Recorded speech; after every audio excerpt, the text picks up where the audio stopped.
2016 оноос Америк нэгдсэн улсын хөгжлийн агентлагийн санхүүжилтээр World Order төрийн бүс байгууллагын хэрэгжүүлж байгаа Lead Mongolia 2016 чалгарсан 30 залуус 4 багт хуваагдан нийгэмдээ ээлтэй төсөл хөтөлбөрүүдийг хэрэгжүүлж эхлээд байна. Энэ 4 багийн маань нэг болох байгаль орчин Агаарын бохирдлыг бууруулах чиглэлээр үйл ажиллагаа явуулж байгаа баг маань яг өнөөдөр энэ 8 дахь удаагийн сэргээгдэх эрчим хүчний форумтай ингээд зэрэгцээд яг эхний сургалтаа Баян шүү орчмын 100 айл өрхөд зорилтод бүлэгт ингээд хийгээд эхэлж байна. Тэгээд сургалт бол яг одоогоор амжилттай үргэлжлээ явж байна. За тэгээд ер нь бол манай хөтөлбөрийн угаасаа гол зорилго бол яг 25-аас 40 насны мундаг залуу манлайлагч нарыг шалгаруулж аваад тэд нар маань нийгэмдээ эерэг өөрчлөлт авчрах тийм төсөл хэрэгжүүлэх тэр бүх боломж бололцоог олгох ийм зорилготой. Тэгэхээр яг үүнийхээ үр дүнг яг энэ төслийн бас хэрэгжилтээр ингээ хараа явж байна гэж ойлгож байна. Өнөөдрийн хувьд бол яг манай энэ багийнхан маань бол нэгдүгээр хамгийн түрүүний хамгийн ихний зорилтод бүлэгтэйгээ ингээд яг бичлэн уулзсан ийм ихний алхам боллоо. Тэгээд нөгөө талаас бол яг эдгээр мэдээллээс хол байдаг те ялангуяа бид нарт ямар боломж байгаа юм бэ, ямар шийдэл байгаа юм бэ гэдгийг тэр бүр мэдтгүү яг хүмүүсийг яг энэ их сурвалж дээр гэдэг юм нөөц болцоон дээр ингэж авчираад яг энэ болж байгаа форум болон энэ сургалтыг ингэж нэг дор ингэж хамт нэг газар хийгээд ингэж холбож өгж байгаа нь бол маш өндөр ач холбогдолтой гэж ойлгож байна.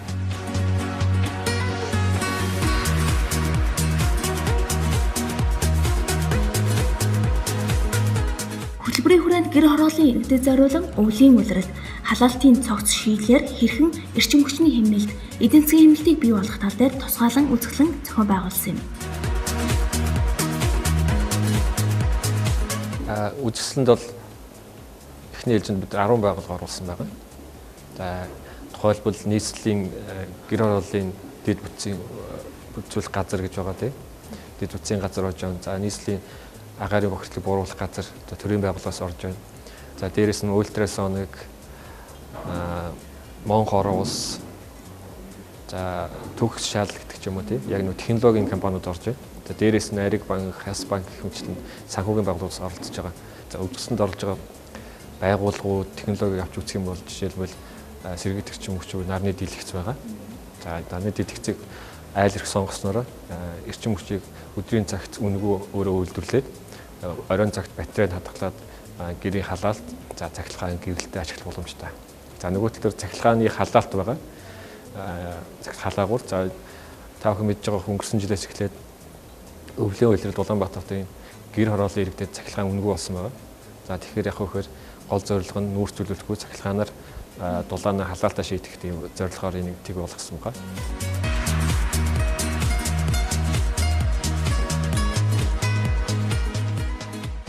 Энэ системийн онцлог нь бол өөрөө ерөнхийдөө бол 5 кW цагт 5 кW-ыг үйлдвэрлээд үйлдвэрсэн энергиээр хэрэглээгээ хангаад давхар дулаан хоригдлуулагч пар байгаа халаагуур. Тэр халаагуурд бол 2 кW-ийн халуур дулаанаа хоригдлуулад тэгээд ингэснээр мөн 8 ширхэг батарей наран цэник цахилгаан цэник хоригдуулагч батарейнд мөн цэник хоригдлуулад ингээ 2-1-ээс дулааны батарей нарны цахилгаан хоригдуулдаг батарей 2 батарейны тусламжтайгаар тухайн тэр айлын халаалтын асуудлыг бол бүрэн шийдэж байгаа.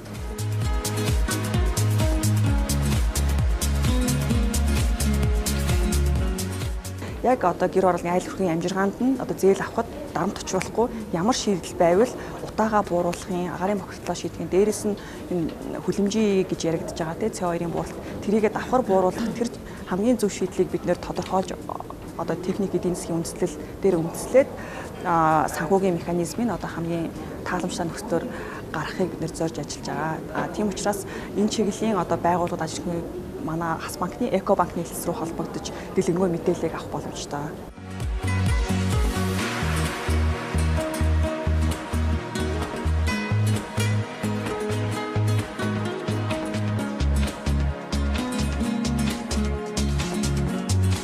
За манай компани яг 2004 оноос хойш үйл ажиллагаа явуулж байгаа. Яг халаалтын чиглэлээр гэхээр манайх 2013 оноос хойш ажиллаж байгаа. Тэгээд өнөөдөр энэ бүтээгдэхүүн манай одоо эрчим хүчний хэмнэлт гэдэг юм дээр бол голлох явуулж байгаа. Энэний маань хувьд гэхээр яг 800 ваттын тийм дотор нь байдаг боловч яг өөр дээрээ термостаттай гэдэг утгаараа цахилгаан зарцуулалт маш бага болж байгаа. Цагт 0.5-аас 0.6 кВт таг зарцуулах буюу дүүгээрээ 20 хүртэл метр квадрат талбай халаах ийм халаалтын төхөөрөмж хийж байгаа маа.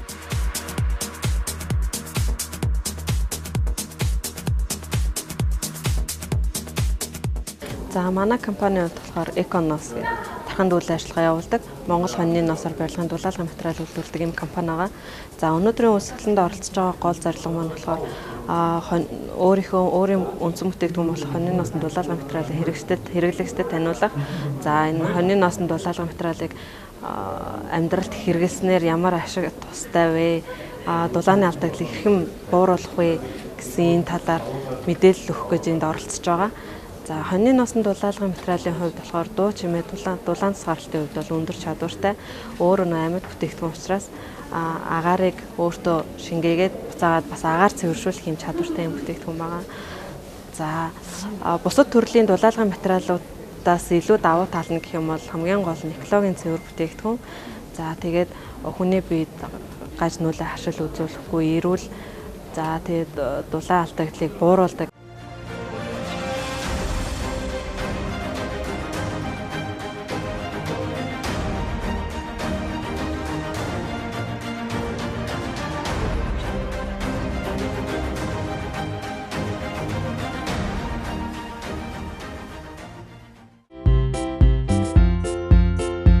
Лед Монголийн хөтөлбөрийн маллайлах залуус төслийн хүрээнд үндсэн 4 сургалтыг зохион байгуулахаар төлөвлөж байгаа юм. Энэ удаад хэд агаарын бохирдол түүнээс хэрхэн сэргийлэх талаар мэдээлэл сургалтыг иргэдэд хүргэлээ. Энэ сургалтыг явуулж байгаа үндсэн зорилго маань болохоор ер нь ингээд би 2008 оноос хойш агаарын бохирдлын судлаачнууд ажиллаад байхад яг иргэдлөө чиглэсэн үйл ажиллагаа, иргэдийг боловсруулах, иргэдийг агаарын бохирдлын талаар мэдээлэлээр хангах ийм үйл явдлууд маш тутамг юм шиг санагдсан. За тийм учраас бид нар одоо энэ Лед Монголиагийн хөтөлбөрт хамрагдж байгаа 4 залуучууд нийлээд ер нь ард иргэд рүү гэр хорооллыг амьдарч байгаа хүмүүст өөрсдөд нь мэдээллийг хүргэх, тэдэнд одоо ямар шийдлүүд байж болохын тэрийг олоход нь туслах зорилготой энэ сургалтуудыг зохион байгуулж байгаа. За тэгэд яг эхний сургалтаар болохоор бид нар болохоор яг агаарын бохирдол таны эрүүл мэнд, таны хүүхдэд танаа ээж аавдыг яаж нөлөөлөд байгаа юм бэ гэдгийг ард иргэдэд хэлснээр бид нар тэгвэл энэ агаарын бохирдол чи өртөж болохгүй юм байна. Өөрсдөө бид нар өртөхгүй байхын тулд ямар арга хэмжээ бид нар өөрсдөө авах боломжтой мэ гэдгийг хүргэх зорилготой. За цаашдын сургалтууд дээр болохоор дулаалгынхаа асуудлыг яаж шийдэх юм, шинэ техник технологиг бид нар яаж хэрэглэх юм, за шинэ технологи хэрэглэе гэх юм бол эдийн засгийн асуудал хэрэг үүсэх юм бол тэдгээрээ яаж шийдэх үү гэдэг зэрэгт нь бид нар тухай бүрд мэрэгчлэнүүдийг авчираад үргэлжилсэн ийм сургалтууд хийх зорилготой байгаа.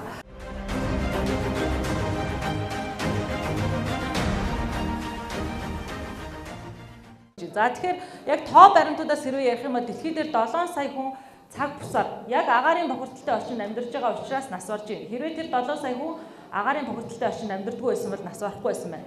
За Монгол улсад болохоор 1600 хүн нас орж 8500 хүн яг агаарын бохирдлоос үүдэлтэй өвчлөлөөр эмнэлэгт хандаж хэвтэж байна.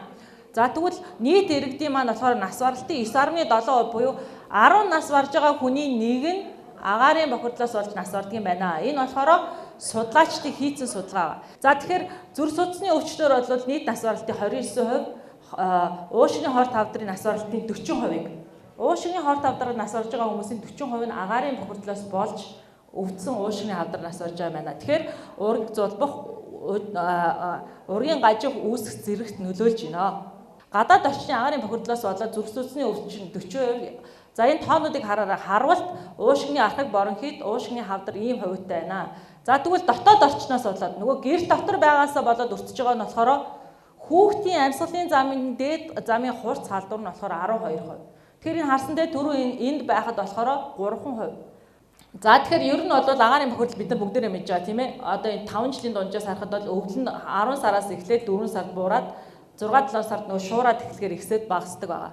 За би энэ цагийг яагаад үзүүлэх гэсэн бэ гэхээр та бүгдд би одоо энэ зааж байгаа учраас бид нар ядаж энэ сургалтанд суугаад нэг ч гэсэн мэдээлэл авснаар ядаж өөрийгөө хамгаалах юмсан гэж бодож байна. За тэгэхээр энэ юу вэ гэхээр яг нөгөө шөнийн 12 цагаас дараагийн өдрийн 11 цаг 30 минут хүртэл агаарын бохирдлын байдлыг үзүүлсэн байна.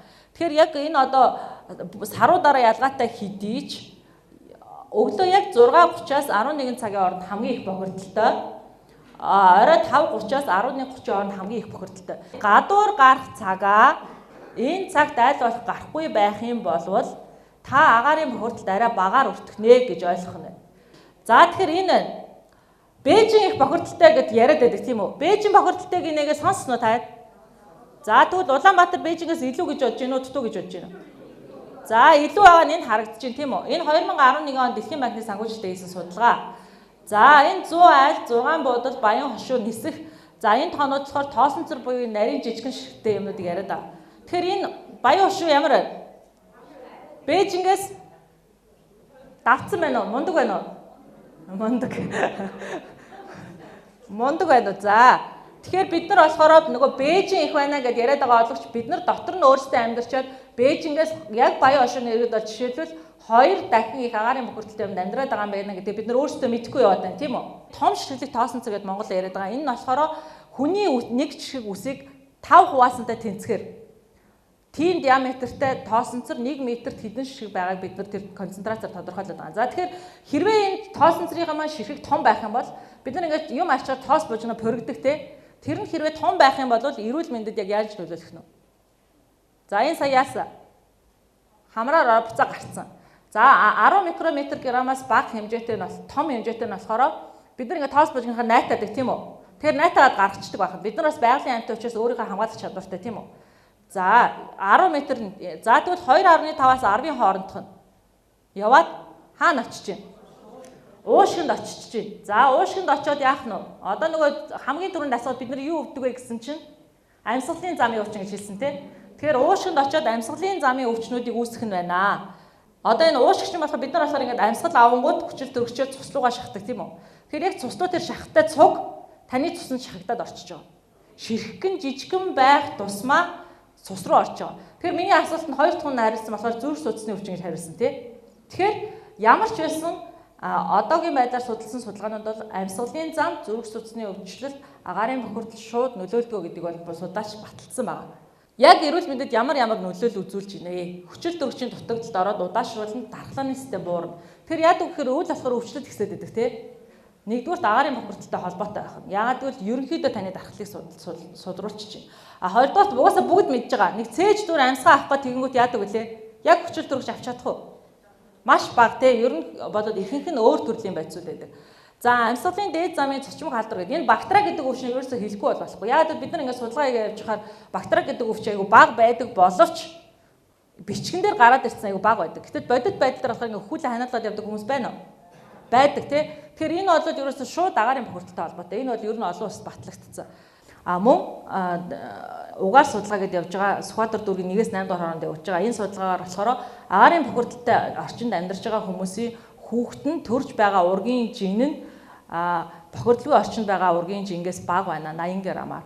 Урт нь ч гэсэн бага байна гэж байна. Тэгэхээр ер нь шууд утгаараа бол урт бол гэзэн дотор байж байгаа хүүхдэд шууд нөлөөлж байна гэсэн. За би болохоор энэ дээр бас нэг юм юу нэмж хэлвэ гэхээр бас одоо манай яг сургуулийн магистрант судлаач хийсэн судалгаа гэдэг. Энэ болохоор цуснд хар дуглагын хэмжээ буюу ихсээд одоо агаарын бохирдлоос болоод цуснд хар дуглагын хэмжээ ихснээр хүүхдүүдийн сэтгэн бодох чадвар муудаж байна гэдгийг баталсан байна. Тэгэхээр бид нар үр хүүхдүүд маань сэтгэн бодож чадахгүй оюуны дутагдaltaй хомстой байх юм бол бид нар аз жаргалтай сайхан амьдраад инээж чанаагаад явах боломж байна уу? Хүүхэд өвтгөл бид нар ямар байдаг вэ, тийм үү? Тэгэхээр бид нар өөрсдийнхөө үр хүүхдийн төлөө ядаж бид нар гэрт доторх агаарын бохирдлоо бууруулах, цаашдаа гадаад орчны агаарын бохирдлыг бууруулах шаардлагатай гэж үзэж байгаа. Тэгэхээр би болохоор зүгээр мэдээллийн чанартай нэг юм төсөлтний хийчих гэж бодож байна. Энэ болохоор агаар цэг юм гээд манай Монголын ус цагуурын хүрээлэнгээс гаргадаг юу байгаа.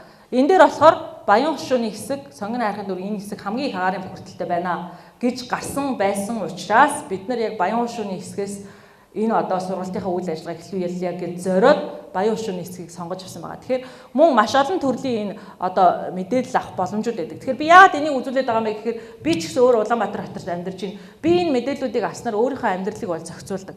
За би жишээл одоо өнөөдөр ингээ гадагшаагаар 3-4 юм хийнэ гэж төлөвлөсөн байсан бол түрүүн би бас цагаа харуулсан те хэдээс хэдэн цагт гарахгүй вэ? За би гарч болно эсвэл гарахгүй байж болно шийдвэр би гаргаж болно. Нэгдүгээр хоёрдугаар би маск зүүж гардаг. Би энэ мэдээллүүдийг үздэг хамгийн миний гол үндсэн шалтгаан маань болохоор гадагшаа гарахдаа хэрвээ агаарын бохирдол өндөр байх юм бол маск зүүж гардаг. маскны ингээд стандартууд байдаг. Тэгэхээр зүгээр нөгөө нэг совилогчийн зүүдэг маскыг бол зүүгээд ямар ч нэмэргүй. Тийм маск бол зүүх хэрэггүй. А зүүхээр байх юм бол заавал энэ стандартууд байгаа. Энэ Европын холбооны бас Америкийн нэгдсэн улсын ийм стандартын тэмдэгтэй маскнуудыг авч зүгээсэй гэж хүсэж байгаа.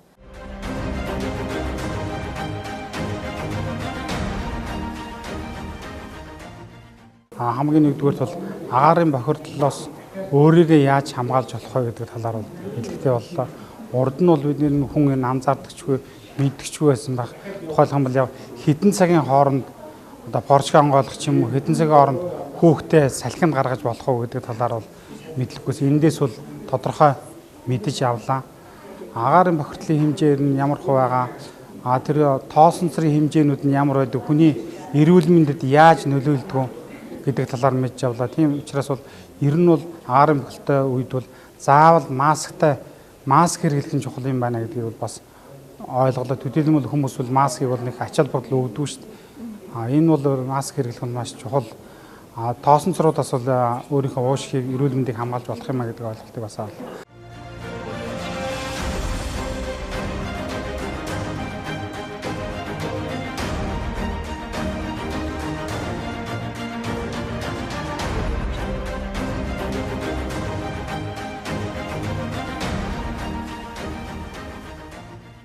Тэгэхээр өнөөдөр би та бүхэнд энэ Compact City гэдэг энэ нийгмийн төслийн талаар танилцуулж байгаа юм. Тэгээ энэ төсөл бол манай ABC гэдэг компани зүгээс санаачлан хэрэгжүүлж байгаа төсөл. Энэ бол нийгмийн төсөл, энэ бол бизнесийн төсөл биш, нийгмийн төсөл.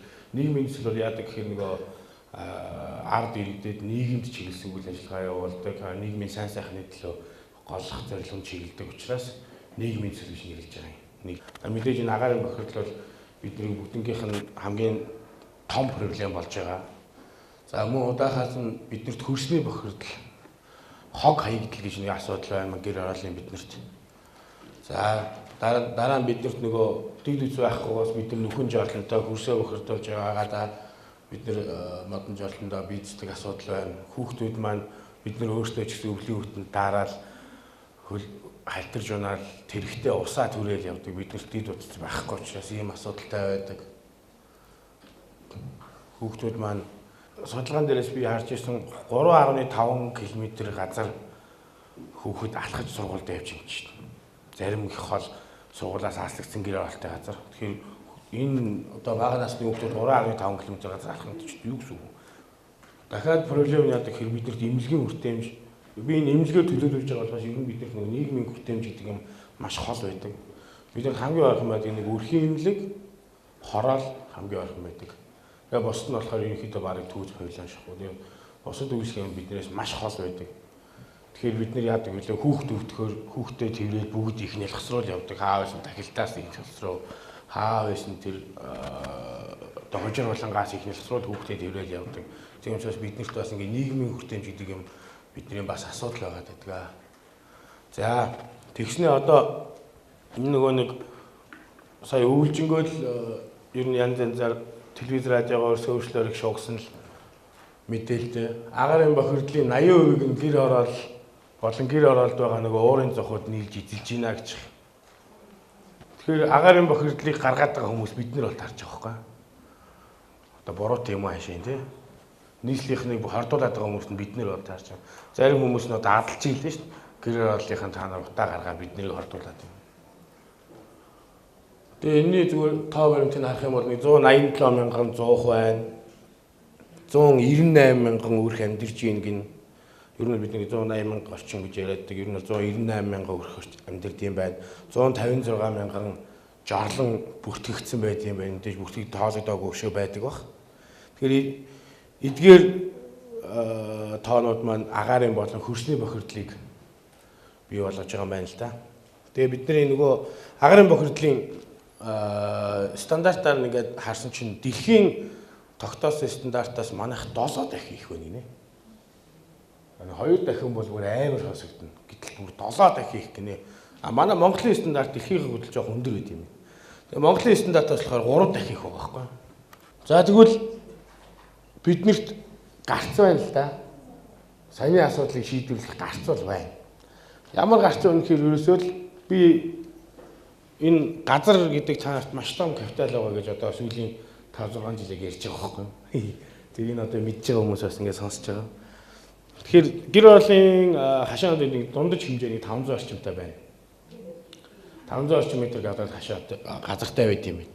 За таарт өмчлсөн газар байна. Энэ бол та нарын хамгийн том өмч, хамгийн том хөрөнгө байгаа байхгүй. Тэгэхээр хэдүүлээ энэ газраараа хэдүүлээ комбинац хийж чадах юм бол биднэрт саяны мөнгөний асуудлыг шийдэх боломж байна л гэж би хэлэх гээд байгаа юм. Тэгэхээр бид нэр иргэд ганцаараа биш бүлгээрээ нийлж 10-аараа 20-ороо ингээ бүлгээрээ ингээ бид нэг бүлгийг 10-аас 20 хүнтэй хашаатаагаар тооцоолж байгаа. Тэгээ 10-аас 20 хүнтэй ингээ бүлгээрээ нийлж энэ төсөлд оролцох боломжтой байх нэ гэж. Энийг зурган байдлаар жишээлбэл харах юм бол одоо энэ 16 хашааны газар эндээс ингээ нэг одоо бүлгийн хамрах хүрээ харагдаж байна л да. Тэгэхээр ингээ энэ бүлгүүд маань ингээл айлууд нь ингээл зөвшөөрөөл явж исэн чинь ингээл жишээл энэ 3 айл нь ингээ зөвшөөрдөг. Үгүй бид нар ингээ байж та надад компакт орт юм байна. За ийм асуудал үүсгэх юм бол бидний ажил бас яваа болчихно. Тийм учраас би нөгөө нэг хэн оролцох вэ гэдэг тайлбарч хэлж байгаа нь тэр яг бүлгээр байгаа айлууд нь бүгдээрээ зөвшөөрчээж оролцох нэ. Тэгээ бидний мэддэг өнөөгийн гэр оролт маань ерөнхийдөө ийм сайхан хатхан болох боломжтой биднэрт ойрхон байгаа. Манай төсөл хэрэгжснээр бол энэ ер нь ойрын 3 жил мэт хэд ийм хатхан болоод хөгжөөд ирэх боломжтой гэж харж байгаамаа.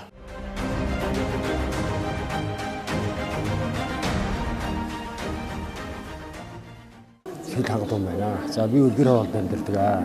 Баян хөшний 7 дор хараад гэдэг. Маш Агаарын бохирдолтой юм сүртэй амьдардаг би. Эхнэр хүүхдүүдтэй амьдардаг юм аа. Одоо энэ талаар сайхан сурчлага сургалт явуулсан. Баяртай. Энэ сайхан материалуудыг өгсөн баяртай. Үр хүүхдүүдэд өсөөлийг танилцлаа. Энэ сургалтын сууснаар юуг ойлгож авах та? Юу Агаарын мөртлийн талаар сайн ойлгож авлаа. Тэгээд энэ гэр хороолт нэг тэр орон сууцны тухай ярьсан шүү дээ. Тэр залуу ярьсан тэр талаас ойлгож авлаа. Энэ бол зөвхөн маш их бохирдолтой манай энэ баян хөшүүд үүрэгт бол тэгээд өнөөдрийн энэ сургалтнаас болоо юу ягаад энэ уурын зоохнууд байна. Хамгийн түрүүнд энэ тулгымцсан асуудал гэр хорооллын утаанаас гадна энэ ажиллаж байгаа энэ албан газруудын энэ уурын зоохны асуудлууд бол маш их хүнд байна. Тэгээ одоо энэ уул нь ингээд айл болгон одоо ингээд ийм сайхан төслүүдийг ийм сайхан хэрэгжүүлж байгаа энэ төслүүдийг уул нь бүгдээрээ нийлээд айл хотлоороо нийлээд одоо энэ сайхан юуг хэрэгжүүлвэл маш сайхан байна.